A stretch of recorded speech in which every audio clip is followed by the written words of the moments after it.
ஒரே ஒரு ஊரில் ஒரு ராஜா இருந்தார். அவர் பேரில் மக்களுக்கு ரொம்ப மரியாதை. அவ்வளவு நல்லா ஆட்சி புரிஞ்சுக்கிட்டு வந்தார். அவருக்கு வயசாயிட்டுது. அதனால் ஒரு நாள் அமைச்சரை கூப்பிட்டார். இதை பாருங்கள், எனக்கு வயசாயிட்டுது, அதனால் இந்த அரச பொறுப்பையெல்லாம் நீங்கள் ஏற்றுக்குங்க அப்படின்னார். அதுக்கப்புறம் ராணியை கூப்பிட்டார். வா, நாம் இனிமேல் இங்கே இருக்க வேணாம், காட்டுக்கு போய் தவம் பண்ணலாம் அப்படின்னு கூப்பிட்டார். இந்த செய்தி மக்களுக்கு அறிவிக்கப்பட்டது. மக்கள் உடனே கூட்டம் கூட்டமாக அரண்மனைக்கு வர ஆரம்பிச்சுட்டாங்க. மன்னரை போய் பார்க்குறாங்க. அரசே, தாங்கள் எங்களுக்கு தந்தை மாதிரி. நீங்கள் காட்டுக்கு போயிட்டால் நாங்கள்லாம் இங்கே எப்படி இருக்க முடியும்? எங்களுக்கெல்லாம் எந்த துன்பமும் இல்லாமல் பார்த்துக்கிட்டு வர்றீங்க. இது மாதிரியான ஒரு அரசாட்சி இல்லைன்னா மக்கள் வாழ்ந்து என்ன பயன் அப்படின்னாங்க. இருந்தாலும் என்ன பண்ணுறது, வயசாயிட்ட காரணத்தினால இந்த முடிவுக்கு வர வேண்டியிருக்குது அப்படின்னாரா ராஜா. அப்படின்னா நீங்கள் காட்டுக்கு போக வேணாம், நாங்கள் போகிறோம். நாங்கள் அங்கே போய் தவம் பண்ணுறோம், வழிபாடு பண்ணுறோம். கடவுள் வருவார், அவர்கிட்ட வரம் வாங்கிட்டு வந்துடுறோம் அப்படின்னாங்களாம். அப்படி சொல்லிவிட்டு உடனே எல்லாரும் காட்டுக்கு போனாங்க. நாட்டு மக்கள் எல்லாரும் ஒட்டு மொத்தமாக காட்டில் உட்காந்துக்கிட்டு தவம் பண்ணுறதை பார்த்தார் கடவுள். உடனே புறப்பட்டு வந்தார். எல்லாரும் இப்படி உட்காந்துருக்கிறீங்களே, என்ன வேணும் உங்களுக்கு அப்படின்னு கேட்டார். உடனே மக்கள் எல்லாரும் ஒரு குரலில் சொன்னாங்க, சுவாமி, எங்கள் மன்னன் ரொம்ப நாளைக்கு நல்லபடியாக இருக்கணும். அவர் மகிழ்ச்சியாகவும் உடல் நலத்தோடும் இருந்தால் தான் நாங்கள் அமைதியாக வாழ முடியும் அப்படின்னாங்க. சரி, அதுக்கு என்ன செய்யணும் அப்படின்னார் ஆண்டவன். எங்கள் மன்னருக்கு இன்னும் ஒரு 100 வருஷம் ஆயுளை கொடுங்க அப்படின்னாங்க. அவ்வளவு தானே, சரி அப்படியே ஆகட்டும் அப்படின்னு சொல்லிவிட்டு ஆண்டவன் போயிட்டார். மக்கள் மகிழ்ச்சியோடு திரும்பி வந்தாங்க. மன்னா, கடவுள் வரம் கொடுத்துட்டார், நீங்கள் 100 வருஷம் வாழ போகிறீங்க அப்படின்னாங்க. இதை கேட்டதும் ராணி ராஜாவை வணங்கி, நான் தவம் செய்ய போகிறேன் அப்படின்னு புறப்பட்டாங்க. உடனே மக்கள் என்ன நினச்சாங்க தெரியுமா? ஐயோ, நாம் ராஜாவுக்கு மட்டும்தானே நீண்ட ஆயுள் வேணும்னு வரம் வாங்கினோம், ராணிக்கு வாங்கலையே, அதுதான் கோபத்தில் புறப்பட்டாங்க போல இருக்கு அப்படின்னு நினச்சி வருத்தப்பட்டாங்க. ஆனால் ராணி நினச்சது அது இல்லை. ராணி போய் தவம் பண்ணாங்க, கடவுள் காட்சி கொடுத்தார். இவங்க கேட்குறாங்க, சுவாமி, ராஜாவுக்கு மட்டும் 100 வருஷம் ஆயுள்னு வரம் கொடுத்துட்டீங்க, அப்படின்னா குடிமக்களும் 100 வருஷம் இருக்கணும். இப்படிப்பட்ட குடிமக்கள் இல்லைன்னா அப்படிப்பட்ட அரசன் இருந்து என்ன பிரயோஜனம் அப்படின்னாங்களாம். ஆண்டவன் பார்த்தார். சரி, அவங்களும் 100 வருஷம் வாழ்வாங்க, அது மட்டும் இல்லை, நீயும் 100 ஆண்டு காலம் வாழ வரமளிக்கிறேன் அப்படின்னு சொல்லிவிட்டு மறைஞ்சிட்டார். இதில் ஆண்டவன் வர்றதும் மறையிறதும் முக்கியம் இல்லை. இதில் கவனிக்க வேண்டியது ஆள்கிறவனின் விசால மனம், குடிமக்களின் விசால மனம், ஆள்கிறவன் மனைவியினுடைய விசால மனம். இப்படி ஒரு நாடு இருந்துட்டுதுன்னா எப்படி இருக்கும் வாழ்க்கை நினச்சி பாருங்கள். அதனால தான் பெரியவங்கள்லாம் சொல்கிறாங்க, இதய வாசல் திறந்தே இருக்கணும், இதயத்தின் கதவுகளை மூடாதீங்க அப்படின்னு சொல்லுவாங்க. என்கிட்ட ஒருத்தர் சொன்னார், என்னுடைய இதய வாசல் எப்பவும் திறந்தே தான் இருக்குதுன்னார். எதனால் அப்படி சொல்கிறீங்க அப்படின்னு கேட்டோம். டாக்டரே சொல்லிவிட்டார், என்னுடைய இதயத்தில் ஒரு ஓட்டை இருக்குது அப்படின்னு, வாழ்வு சரியில்லையா அப்படிங்கிறார். ஒரு ஊரில் ஒருத்தர் இருந்தான். ஏதோ ஒரு சின்ன அலுவலகத்தில் வேலை பார்த்துக்கிட்டு இருந்தான். ரொம்ப ஏழை. வர்ற கொஞ்சம் வருமானத்தை வச்சு வாழ்க்கையை ஓட்டிகிட்டு இருந்தான். ஒரு நாள் தெரு வழியாக அவன் நடந்து வந்துக்கிட்டு இருக்கிறான். தெருவில் ஒரு காசு கிடந்தது. அதை பார்த்துட்டான். அது குனிஞ்சு எடுத்தான். அது ஒரு பழங்கால காசு. அந்த காசு நடுவில் ஒரு துளை இருந்தது. அதாவது துளையிட்ட நாணயம். பழங்காலத்தில் புழக்கத்தில் இருந்த ஒரு நாணயம் அது. துளையிட்ட நாணயம் கிடச்சிதுன்னா ரொம்ப நல்லது, அது அதிர்ஷ்டம் அப்படின்னு ஒரு நம்பிக்கை உண்டு. இவன் கையில் அது கிடைச்சதும் ரொம்ப சந்தோஷப்பட்டான். இனிமேல் என்னுடைய கஷ்டம்லாம் தீரப்போகுது, அதிர்ஷ்டம் என்னை தேடி வரும், நான் பணக்காரன் ஆகிடுவேன் அப்படின்னு சொல்லிட்டு அந்த காசை தன்னுடைய கோட்டு பையில் பத்திரமா போட்டு வச்சுக்கிட்டான். அடிக்கடி அதை தொட்டு பார்த்துக்கிறது உண்டு, வெளியில் எடுக்க மாட்டான். இப்படியே கொஞ்ச காலம் ஆச்சு. அதுக்கப்புறம் என்னாச்சு தெரியுமா? நிஜமாகவே அதிர்ஷ்டம் அவனை தேடி வர ஆரம்பிச்சிட்டுது. செல்வம் குவிஞ்சுது. பணம், பதவி, புகழ் எல்லாம் சேர்ந்தது. சமூகத்தில் அவன் ஒரு பெரிய மனுஷன் ஆகிட்டான். எல்லாரும் அவனை பாராட்டினாங்க. அவன் எதை தொட்டாலும் வெற்றி, எல்லாம் அந்த காசோட மகிமை அப்படின்னு அவன் மனசுக்குள்ளே நினச்சிக்கிட்டான். தினமும் காலையில் அந்த கோட்டை போட்டுக்கிட்டு தான் வெளியில் கிளம்புவான். புறப்படுறதுக்கு முன்னாடி கோட்டு பாக்கெட்டை தொட்டு பார்த்துக்குவான், உள்ளே காசு இருக்கா அப்படிங்கிறத உறுதிப்படுத்திக்குவான். அதுக்கப்புறம் தான் வெளியில் கிளம்புவான். இப்படியே பல வருஷம் ஓடி போச்சு. ஒரு நாள் அவனுக்கு அந்த ஆசை வந்துட்டுது. அதாவது அந்த துளையிட்ட நாணயத்தை எடுத்து கண்ணால் பார்க்கணும் அப்படின்னு. காலையில் சாப்பிட்டுக்கிட்டு இருந்தான். அப்போ தன்னுடைய மனைவிகிட்ட சொன்னான், ரொம்ப நாளைக்கு அப்புறம் என்னுடைய அந்த நாணயத்தை இன்றைக்கி வெளியில் எடுத்து பார்க்க போகிறேன்னா. என்னத்துக்கு அது, இப்போ அதை பார்க்க வேணாமே அப்படின்னு மெதுவாக இழுத்தாங்க அந்த அம்மா. இல்லை நான் பார்த்தே தீரணும் அப்படின்னு அவன் தன்னுடைய சட்டை பைக்குள்ளே கையை விட்டான். உள்ளே இருந்த நாணயத்தை வெளியில் எடுத்தான். பார்த்தா அவனுக்கு ஆச்சரியமாக போச்சு. அந்த நாணயத்தில் தொலையே இல்லை. என்ன ஆச்சு அப்படின்னு சொல்லி அவன் ரொம்ப குழம்பி போயிட்டான். இப்போ அந்த அம்மா சொன்னாங்க, நான் தான் ஒரு நாள் உங்கள் கோட்டு ரொம்பவும் தூசியாக இருக்கேன்னு சொல்லி அதை ஜன்னலுக்கு வெளியில் உதறினேன். உள்ளே இருந்த அந்த காசு அப்போ எனக்கு தெரியாது, ஞாபகத்தில் இல்லை. அது தெருவில் விழுந்துட்டது போல இருக்கு. அதுக்கப்புறம் எவ்வளவோ தேடி பார்த்தேன், கிடைக்கல. அதுக்குள்ளே அதை யாரோ எடுத்துகிட்டு போயிட்டாங்க போல இருக்கு. அது இல்லைங்கிறது உங்களுக்கு தெரிஞ்சால் வருத்தமாக இருக்குமேங்கிறதுக்காக நான் தான் வேறு ஒரு நாணயத்தை எடுத்து சட்டை பைக்குள்ளே வச்சுட்டேன் அப்படின்னு விவரத்தை சொன்னாங்க அந்த அம்மா. இது எப்போ நடந்ததுன்னு கேட்டான். உங்களுக்கு அந்த காசு கிடைச்சதே அன்றைக்கி மறுநாளே இது நடந்து போச்சு அப்படின்னாங்களாம். இதை கொஞ்சம் யோசனை பண்ணி பாருங்கள். அவனுக்கு அதிர்ஷ்டத்தை கொடுத்தது அந்த நாணயம் இல்லை, அவனுடைய நம்பிக்கை, அதாவது தன்னம்பிக்கை. அதுதான் வேலை செஞ்சுருக்கு. இதிலிருந்து நாம் தெரிஞ்சுக்க வேண்டியது என்னென்னா, வாழ்க்கையில் முன்னேற நினைக்கிறவங்களுக்கு தன்னம்பிக்கை ரொம்ப முக்கியம். அது இல்லைன்னா முன்னேற முடியாது. ஒருத்தன் சொன்னானா, நான் எப்போவுமே என்ன தான் சார் நம்புவேன், மற்றவங்கள நம்ப மாட்டேன். நேற்றுக்கு பாருங்கள், திடீர்னு 10 பேர் என்னை அடிக்க வந்துட்டாங்க, நான் ஒருத்தனாகவே அதை சமாளித்தேன் அப்படின்றான் ரொம்ப பெருமையாக. அது எப்படின்னு கேட்டாங்களாம். ஒரே ஓட்டமாக அங்கேருந்து ஓடி வந்துட்டேன் அப்படின்னு. நானா அங்கே ஒரு புதர் தெரியுது இல்லையா, இந்த புதருக்குள்ளே ஒரு சிங்கம் இருக்குது. அந்த பக்கமாக நான் போகிறப்போ வர்றப்போலாம் அது என்கிட்ட வம்பு வளர்க்குது, தகராறு செய்யுது, என் மேலே பாயுது, என்னை தாக்குது, ஏன்னு தெரியல அப்படின்னுது. இதை கேட்டதும் அந்த குரங்கு சொல்லிச்சு, இனிமேல் கவலைப்படாத, இந்த தடவை நான் உன்னை காப்பாற்றுறேன்னுது. அதுக்கப்புறம் ஒரு நாள் அந்த குரங்கும் கழுதியும் அந்த புதர் பக்கமாக போய்கிட்டு இருந்தாங்க. எதிர்பார்த்தது மாதிரியே நடந்தது. அந்த சிங்கம் எதிரில் வந்தது, கழுதியை பார்த்தது, உடனே அது மேலே பாய ஆரம்பிச்சுட்டுது. அவ்வளவுதான். உடனே இந்த குரங்கு என்ன பண்ணிச்சு தெரியுமா, கிடுகிடுன்னு ஒரு மரத்து மேலே ஏறி உட்காந்துக்கிட்டது. அங்கே உட்காந்துக்கிட்டு கீழே அந்த கழுதியும் சிங்கமும் போடுற சண்டையை வேடிக்கை பார்க்க ஆரம்பிச்சுட்டுது. கொஞ்ச நேரம் கழித்து அடிபட்ட காயத்தோடு அந்த கழுதை மெதுவாக நடந்து வந்தது. குரங்கு மெல்ல மரத்தை விட்டு கீழே இறங்குச்சு. இப்போ கழுதை கேட்டுது, என்னை காப்பாற்றுறேன்னு சொல்லிவிட்டு காலை வாரி விட்டுட்டியே, நீ பாட்டுக்கு மரத்து மேலே ஏறி உட்காந்துக்கிட்டே, அது நியாயமானது. குரங்கு பரிதாபமாக அதை பார்த்துது. நான் மரத்து மேலே இருந்து நீங்கள் 2 பேரும் சண்டை போட்டதை பார்த்துக்கிட்டு தான் இருந்தேன். உன்னோட சத்தம் தான் அதிகமாக இருந்தது, அது நீ சிரிக்கிற மாதிரி எனக்கு கேட்டுது, அதனால் நீ தான் ஜெயிச்சுக்கிட்டு இருக்க போல இருக்கு அப்படின்னு நினச்சிவிட்டேன்னுது. இன்றைக்கி பல பேர் இப்படி தான் இருக்கிறாங்களாம். யார் ஜெயிக்கிறாங்க யார் தோக்குறாங்கங்கிறத முகத்தை பார்த்து கூட கண்டுபிடிக்க முடியறதில்ல, பேசுகிற பேச்சை வச்சு கூட கண்டுபிடிக்க முடியறதில்ல. தோற்கிறவங்க கூட சிரிக்கிற மாதிரி முகத்தை வச்சுக்கிறான். இன்றைய மனிதர்கள்கிட்ட ஏகப்பட்ட முரண்பாடுகள். பொய் முகங்களோட உலவுகிறவர்கள் தான் அதிகம். உண்மை முகம் எங்கே இருக்குது அப்படிங்கிறத புரிஞ்சுக்கிட்டு நண்பர்களை தேர்ந்தெடுக்கணும் அப்படிங்கிறது ஒரு முக்கியமான கருத்து. கடவுள் இந்த உலகத்தை படைச்சு விட்டு அதுக்கப்புறமும் கொஞ்ச நாள் இங்கேயே தங்கியிருந்தாராம்.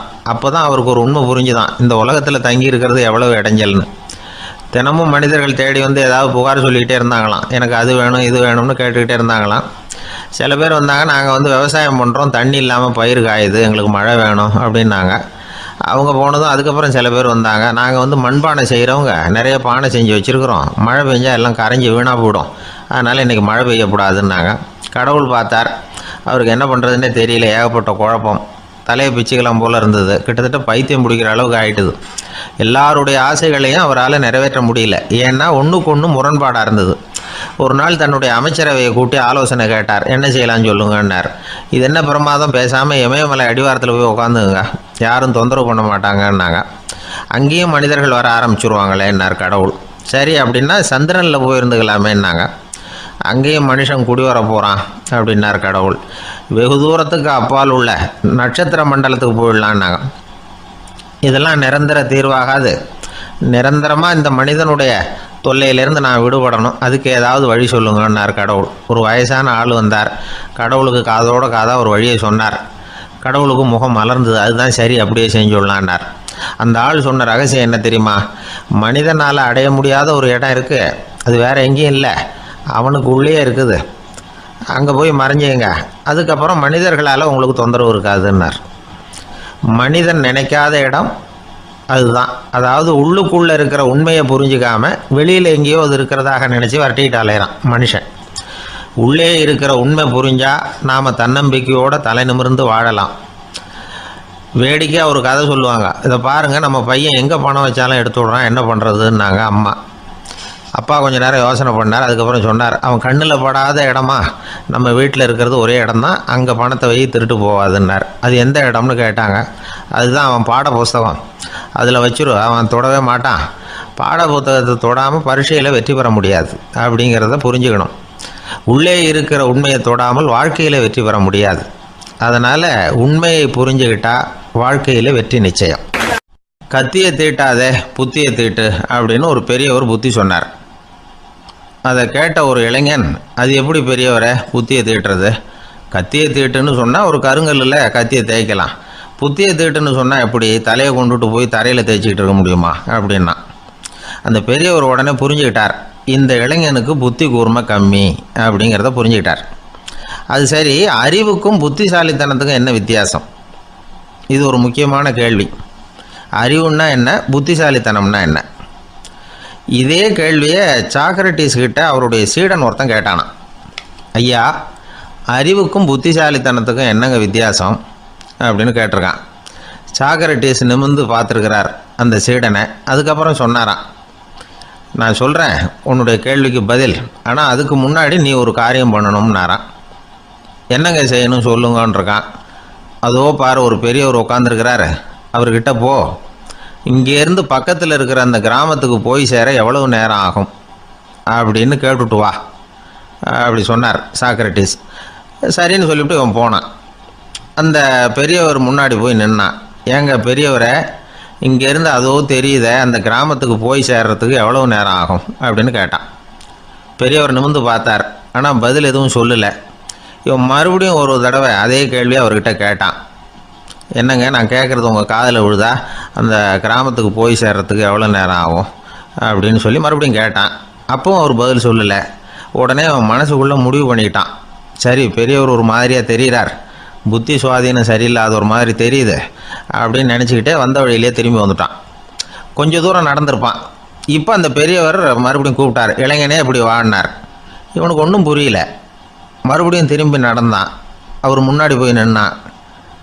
பெரியவர் சொன்னார், தம்பி, இங்கேருந்து அந்த கிராமத்துக்கு போய் சேர்றதுக்கு 5 நிமிஷம் ஆகும் அப்படின்னார்.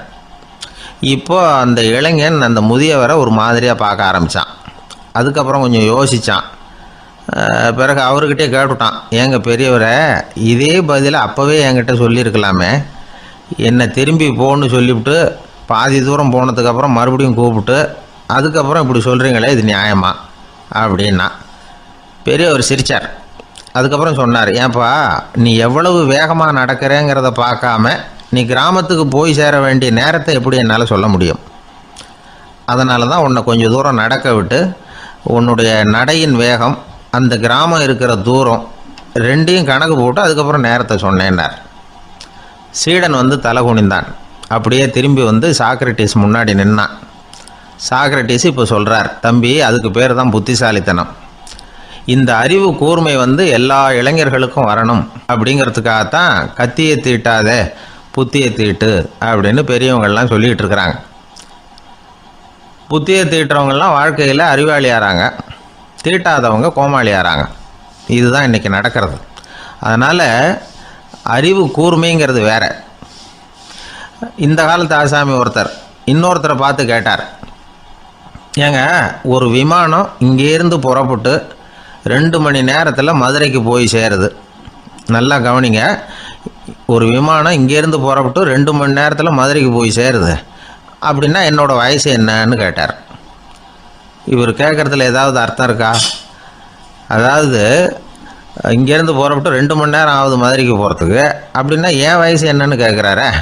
இதை கேட்ட உடனே அவர் பதில் சொன்னார், அப்படின்னா உங்களோட வயசு 20 அப்படின்னார்.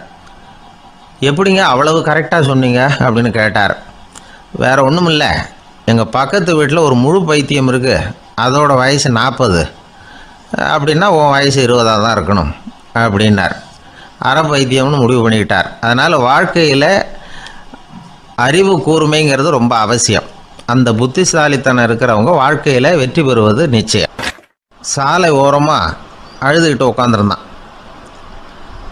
பிச்சை எடுத்து சாப்பிட்ற ஒருத்தன் அந்த பக்கமாக வந்தான். இவனை பார்த்தான். ஏன் அழுதுகிட்டு உட்காந்துருக்கிற, என்னாச்சு உனக்கு அப்படின்னு கேட்டான். அதுக்கு இவன் சொன்னான், என்கிட்ட ஒன்றுமே இல்லை, நான் இந்த உலகத்தில் இருந்து என்ன பிரயோஜனம், அதனால தான் அழுதுகிட்டு இருக்கிறேன் அப்படின்னா. உன்கிட்ட மறைஞ்சிருக்கிற புதையல் என் கண்ணுக்கு நல்லா தெரியுது, அது உனக்கு புரியல, அதனால தான் அழுதுகிட்டு இருக்கிற அப்படின்னா. என்னது புதையல் இருக்குதா, உன் கண்ணுக்கு தெரியுதா அப்படின்னு கேட்டான். ஆமாம் எனக்கு தெரியுது, அந்த புதையலை நீ விற்கிறதுக்கு தயாராக இருக்கிறியா அப்படின்னு கேட்டான் இவன். இதை கேட்டதும் அந்த இளைஞனுக்கு ரொம்ப ஆச்சரியமாக போச்சு. என்னது இப்படி கேட்குறானே அப்படின்னு. என்கிட்ட ஒரு காசு கூட இல்லையே, அப்படி இருக்கிறப்போ புதையல் எங்கேருந்து வந்தது அப்படின்னா. இந்த நேரத்தில் அந்த பிச்சைக்காரன் சிரித்தான். இப்படி தான் இந்த உலகத்தில் எல்லோரும் சொல்லிகிட்டு இருக்கிறாங்க, என்கிட்ட ஒன்றுமே இல்லை ஒன்றுமே இல்லைன்னு சொல்லி. ஆனால் அவங்கக்கிட்ட தான் புதையல் இருக்குது. நீ வேணும்னா என் கூட வா, நம்ம நாட்டு அரசர்கிட்ட போவோம், உங்ககிட்ட இருக்கிற புதையலை அவர் நல்ல விலைக்கு எடுத்துக்குவார் அப்படின்னா. அது எப்படி உனக்கு தெரியும்னா, இதுக்கு முன்னாடியும் இது மாதிரி பல பேரை நான் ராஜா கிட்ட அழைச்சிட்டு போயிருக்கிறேன், அதனால தான் உன்னை பார்த்தேன், உன்னையும் கூப்பிட்றேன், நீ சரின்னு சொன்னால் உன்னை அழைச்சிட்டு போகிறேன், உங்ககிட்ட இருக்கிற புதையலை அவர் நல்ல விலை கொடுத்து எடுத்துக்குவார் அப்படின்னு சொன்னான். இவன் இப்படி சொல்கிறது அந்த இளைஞனுக்கு ஒன்றுமே புரியல. இது என்னது இந்த ஆள் இப்படி சொல்லிகிட்டு இருக்கிறான், நம்மக்கிட்ட என்ன இருக்குது, அதுவும் இல்லாமல் இவனே பிச்சை எடுத்து சாப்பிட்டுக்கிட்டு இருக்கிறான், இவன் போய் நம்மளை ராஜா கிட்ட அழைச்சிட்டு போகிறதா போகிறேங்கிறானே என்ன அப்படின்னு சொல்லி அவன் யோசனை பண்ணான். என்ன யோசிக்கிற, உனக்கு பணம் வேணும்னா என்னோட வா அப்படின்னா. இளைஞன் ஒரு முடிவுக்கு வந்தான். சரி, இங்கேயே உட்காந்துக்கிட்டு இருக்கிறத விட அங்கேயாவது போய் பார்ப்போமே, இங்கே அழுதுட்டு உட்காந்துருக்கிறதுல என்ன பிரயோஜனம், ஏதோ கூப்பிட்றான் போய் பார்த்துட்டு வருவோமே அப்படின்னு சொல்லி அவன் கூட புறப்பட்டான். பிச்சைக்காரன் முன்னாடி போயிட்டே இருக்கிறான், இந்த இளைஞன் பின்னாடி நடந்து போயிட்டுருக்கான். ரெண்டு பேரும் அரண்மனையை நோக்கி போகிறாங்க. பாதி வழி போயிருப்பாங்க. வழியில் அந்த பிச்சைக்காரன் சொன்னான், இதை பாரு, முன்னாடியே சில விஷயங்களை நாம் பேசிக்க வேண்டியிருக்கு, சரியாக தெளிவாக முடிவு எடுத்துக்கிட்டு அதுக்கப்புறம் ராஜாக்கிட்ட போகணும். ஏன்னா அங்கே போய் அது முடியாது இது முடியாதுன்னு நாம் நமக்குள்ளே சண்டை போட்டுக்கிட்டு இருக்க முடியாது. ராஜாவுக்கு விலையை பற்றி கவலையே இல்லை, எவ்வளவு சொன்னாலும் நமக்கு பணம் கிடச்சிரும். ஆனால் அதுக்கப்புறம் நான் இதை விற்கிறதுக்கு தயாராக இல்லைன்னு சொல்லிடக்கூடாது. அதனால் புதையலை விற்கிறதா இல்லையாங்கிறத இங்கேயே தெளிவாக முடிவு செஞ்சுக்கணும், இல்லைன்னா ராஜா கிட்ட போய் அங்கே போய் குழப்பிக்கிட்டு இருக்க முடியாது அப்படின்னு சொன்னான். இளைஞனுக்கு ஒன்றுமே புரியல. என்ன சொல்கிற நீ, என்கிட்டயா புதையலா, எங்கே இருக்குது அப்படின்னு சொல்லி குழம்பி போனான். இப்போ அந்த பிச்சைக்காரன் சொன்னான், இதை பாரு, இப்போ உதாரணத்துக்கு உன்னுடைய கண்களை எடுத்துக்கோ, அதுக்கு நீ என்ன விலை கேட்டுற போகிற, நான் அதுக்கு ராஜா கிட்டே இருந்து ஒரு 50,000 ரூபா வாங்கி தர முடியும்.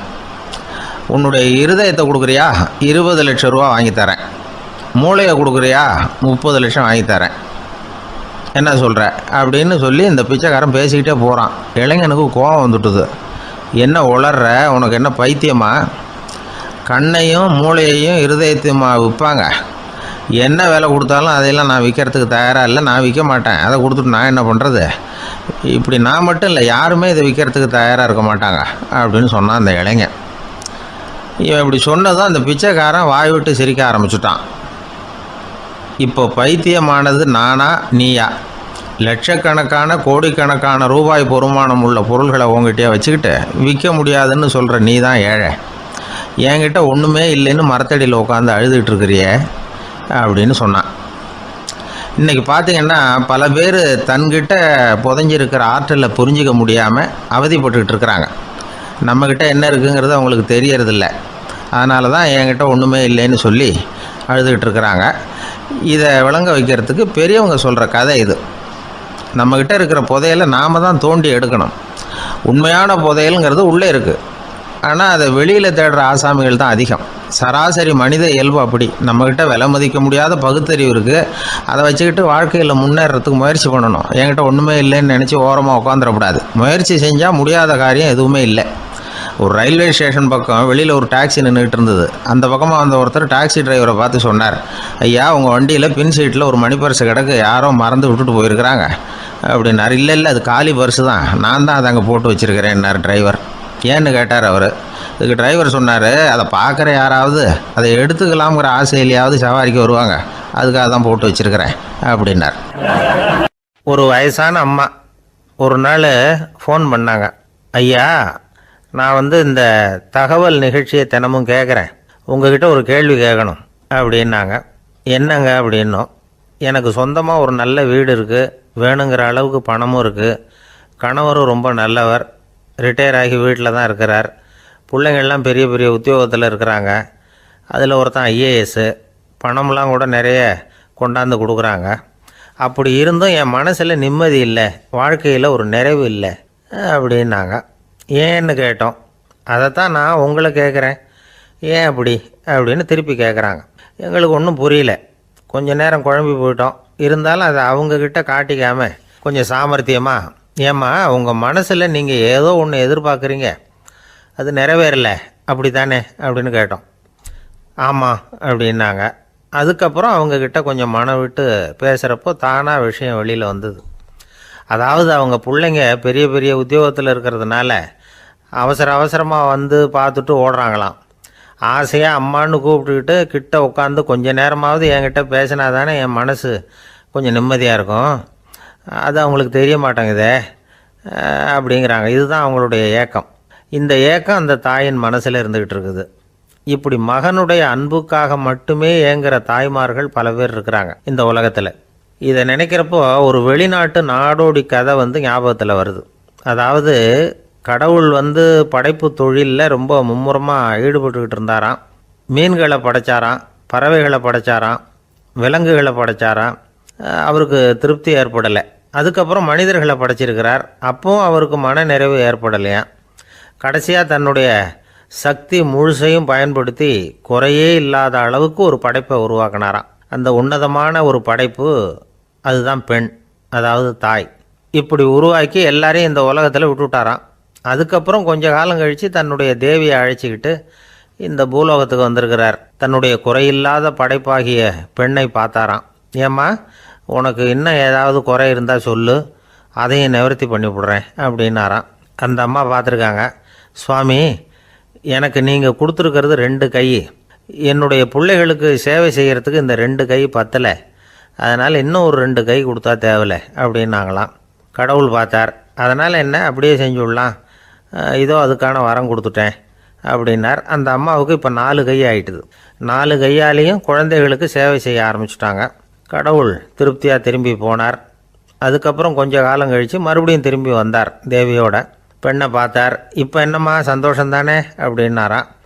அதுக்கு அந்த அம்மா, சந்தோஷம்தான், இருந்தாலும் இப்போ எனக்கு இருக்கிற 2 காலும் போதில்லை, இன்னும் ஒரு 2 கால் இருந்தால் தேவையில்லை, நிறைய ஓடி ஆடி பிள்ளைகளுக்காக வேலை செய்ய வேண்டியிருக்குது அப்படின்னாங்களாம். சரின்னு சொல்லி 4 கால் இருக்கிறது மாதிரி செஞ்சுட்டு போயிட்டார் கடவுள். மறுபடியும் கொஞ்ச நாள் கழித்து தேவி சொன்னாங்க கடவுள்கிட்ட, நீங்கள் என்ன தான் முயற்சி பண்ணினாலும் முழுமையான ஒரு படைப்பை உங்களால் உருவாக்க முடியாது, அப்படி தான் நான் நினைக்கிறேன் அப்படின்னாங்களாம். அப்படியா சொல்கிறேன், வா அந்த பொண்ணை பார்த்துட்டு வருவோம் அப்படின்னு புறப்பட்டு இங்கே வந்தாங்களாம். இங்கே பார்த்தா 4 கால் 4 கையோடு அந்த பொண்ணு ஒரு செவுத்தில் சாஞ்சி உட்காந்து அழுதுகிட்டு இருக்குது. இப்போ தேவி அந்த பொண்ணை சுட்டி காட்டி கடவுள்கிட்ட கேட்டாங்களாம், ஏங்க நீங்கள் அந்த பொண்ணுக்கு கையை கொடுத்தீங்க, காலை கொடுத்தீங்க, சரி, அந்த கண்ணீரையும் எதுக்காக கொடுத்தீங்க அப்படின்னு கேட்டாங்களாம். அதுக்கு கடவுள் சொன்னாராம், கையை கொடுத்தது நான் தான், காலை கொடுத்தது நான் தான், ஆனால் அந்த கண்ணீரை கொடுத்தது நான் இல்லை, அதை கொடுத்தது அந்த அம்மாவோட பிள்ளைங்க அப்படின்னாராம். இன்றைக்கும் அப்படித்தான் பல பிள்ளைங்க அவங்க அம்மாவுக்கு கண்ணீரை தான் கொடுத்துக்கிட்டு இருக்கிறாங்க. அம்மாவை மதிக்கிற பிள்ளைங்க தான் இன்றைக்கி நல்லபடியாக இருக்கிறாங்கங்கிறது அவங்களுக்கு தெரியறதில்ல. இந்த காலத்து பிள்ளையாண்டான் ஒருத்தன் அவங்க அம்மாக்கிட்டேயும் நல்ல பிள்ளையாக நடந்துக்குவான், மனைவிக்கிட்டேயும் நல்ல கணவனாக நடந்துக்குவான், ரொம்ப சாமர்த்தியம். ஒரு நாள் அவங்ககிட்ட கேட்டாங்க, ஏன்பா உங்கள் அம்மாவும் உன் மனைவியும் சண்டை போட்டுக்கிட்டா நீ எந்த பக்கம் அப்படின்னாங்களாம். வீட்டுக்கு வெளிப்பக்கம் அப்படின்னானான் அவன். வாழ்க்கையில் ரொம்பவும் அடிபட்டு அல்லல் போட்டுக்கிட்டு இருக்கிற ஒருத்தர் வந்தார். மனசு ரொம்பவும் நொந்து போய் பேசினார். இந்த உலகத்தில் மனுஷனாக பிறந்ததை விட மாடாக பிறந்திருக்கலாம் சார் அப்படின்னார். திடீர்னு வந்து என்கிட்ட இப்படி சொன்னால் அதுக்கு நான் என்னங்க பண்ண முடியும் அப்படின்னேன். உங்ககிட்ட வரணும்னு தோணுச்சு, அதனால் வந்தேன் அப்படின்னார். சரிங்க, இப்படி ஒரு யோசனை வந்ததுக்கு என்ன காரணம் அப்படின்னு சொல்லி அவர்கிட்ட கேட்டேன். அதுக்கு அவர் சொன்னார், என் பையனுக்கு வேலை தேடுறேன் கிடைக்கல, பொண்ணுக்கும் மாப்பிள்ளை தேடுறேன் கிடைக்கல, வீடு கட்டுறதுக்கு கடன் கேட்குறேன் கிடைக்கல, மாடாக பிறந்திருந்தா இது மாதிரி கவலையெல்லாம் கிடையாதுல்ல, பேசாமல் வைக்கோலை தின்னுக்கிட்டு அசை போட்டுக்கிட்டே கடந்து விடலாமே அப்படின்னார் அலட்சியமாக. அதுக்கப்புறம் தான் அவர் சொன்ன கருத்தை நானும் கொஞ்சம் அசை போட ஆரம்பித்தேன் மனசுக்குள்ளே. இப்போது இயற்கையை பொறுத்த வரைக்கும் அது நாம் எல்லாரும் மகிழ்ச்சியாக வாழணும் அப்படின்னு தான் விரும்புது. விலங்குகள், பறவைகள், தாவரங்கள், அப்புறம் மற்ற உயிரினங்கள் எல்லாமும் நல்லபடியாக இருக்கணும் அப்படிங்கிறது தான் இயற்கையோட விருப்பம். அதில் ஒன்றும் சந்தேகம் இல்லை. இயற்கையோட அமைப்பை கொஞ்சம் கவனித்து பார்த்தா அதை நாம் நல்லா புரிஞ்சுக்கலாம். இருந்தாலும் இந்த ஆள் சொன்னதை கேட்ட பிறகு தான் ஒரு முக்கியமான வேறுபாடு புரிஞ்சுது. அதாவது இந்த உலகத்தில் உள்ள முக்கியமான பிரச்சனைகள் 6. அந்த 6 பிரச்சனைகளும் ஆடு மாடுகளுக்கு கிடையாது, மரம் செடி கொடிகளுக்கு கிடையாது. ஆனால் மனுஷன் அந்த 6 பிரச்சனைகளையும் சந்திக்க வேண்டியிருக்கு. சரி, அந்த 6 பிரச்சனைகள் என்னென்ன தெரியுமா? முதல்ல இந்த ஆடு மாடுலாம் நமக்குன்னு சொந்தமாக ஒரு வீடு இல்லையே அப்படின்னு கவலைப்பட்டுக்கிட்டு இருக்கிறதில்ல. ஆனால் மனிதனுக்கு வீடு தேவைப்படுது. இது ஒரு வித்தியாசம். இப்போ 2வது பிரச்சனை என்னென்னா ஆடை பிரச்சனை. ஒரு கோழியோ சேவலோ நாம் போட்டுக்கிறதுக்கு ஒரு சட்டை இல்லையே அப்படின்னு கவலைப்படுறதில்ல. ஆனால் மனுஷனுக்கு அந்த கவலை உண்டு. சரி, இப்போ 3வது என்னன்னு பார்த்தா கல்வி பிரச்சனை. ஒரு பசுமாடு கவலையோடு நின்றுக்கிட்டு இருக்கு அப்படின்னு வச்சுக்குவோம்.